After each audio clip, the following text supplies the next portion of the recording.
Madame la ministre, ma question traite des territoires zéro chômeur de longue durée, une très belle expérimentation portée dans notre pays depuis 2020, une loi qui date de cette année-là, des décrets d'application de 2021. Ce sont des emplois supplémentaires qui ne viennent pas faire concurrence au tissu économique existant. Ce sont des embauches en CDI à temps choisi avec un comité local pour l'emploi où les collectivités jouent un rôle clé.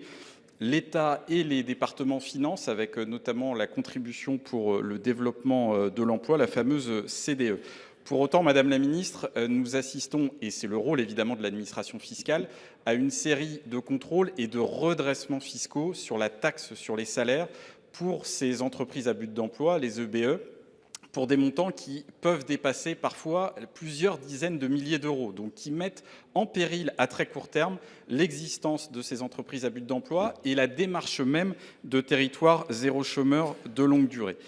Alors, il y a une demande de ces EBE de pouvoir bénéficier d'une exonération de la taxe sur les salaires en faisant un parallélisme avec la situation des entreprises adaptées, parce que ces aides, les aides versées par l'État aux entreprises adaptées sont qualifiées de subventions exceptionnelles et ne sont donc pas assujetties à la taxe sur les salaires, parce que les EBE, en réalité, accompagnent des personnes très éloignées du monde de l'emploi pour des raisons de handicap reconnus ou non, des difficultés psychologiques. Et je peux en témoigner dans mon département, que ce soit sur le centre-Bretagne avec les Côtes d'Armor ou sur la ville de Vannes.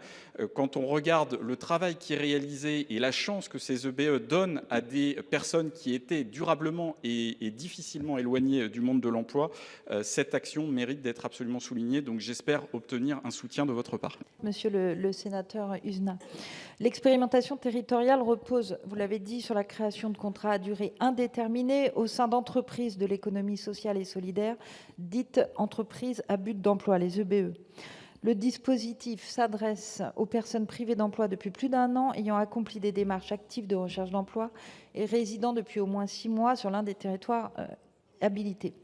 Les emplois créés répondent à des besoins identifiés localement, ne se substituent pas à des emplois existants, vous l'avez dit. Le financement de cette expérimentation est notamment assuré par l'État au travers de la contribution au développement de l'emploi, dont le montant est fixé annuellement par arrêté et peut représenter entre 53 et 102 % du SMIC.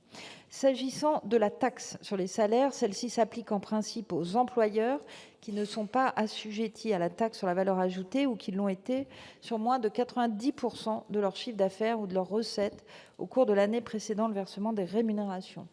Le calcul de ce seuil repose sur un rapport d'assujettissement qui intègre en principe les subventions et financements non soumis à la TVA. Toutefois, la doctrine fiscale opposable prévoit que les subventions présentant un caractère exceptionnel ne sont pas prises en compte pour le calcul de ce rapport. À ce titre, l'administration considère notamment comme exceptionnelles les aides à l'emploi et à l'embauche, y compris lorsqu'elles sont attribuées sous forme forfaitaire par l'État. Dans ce cadre, la contribution au développement de l'emploi, en tant qu'aide à l'emploi et d'embauche, n'a pas vocation à être intégrée dans le calcul du rapport d'assujettissement à la taxe sur les salaires. Une précision de la doctrine fiscale sera prochainement apportée afin de sécuriser cette interprétation. Madame la ministre, c'est une très bonne nouvelle. Même si nous sommes la veille du réveillon, nous ne demandions pas le Père Noël, mais nous souhaitions éviter le Père Fouettard. Donc là, nous y sommes parvenus avec l'État qui rappelle sa cohérence en matière d'action. Je pense que ce message sera une très bonne nouvelle pour l'ensemble des bénévoles, des bénéficiaires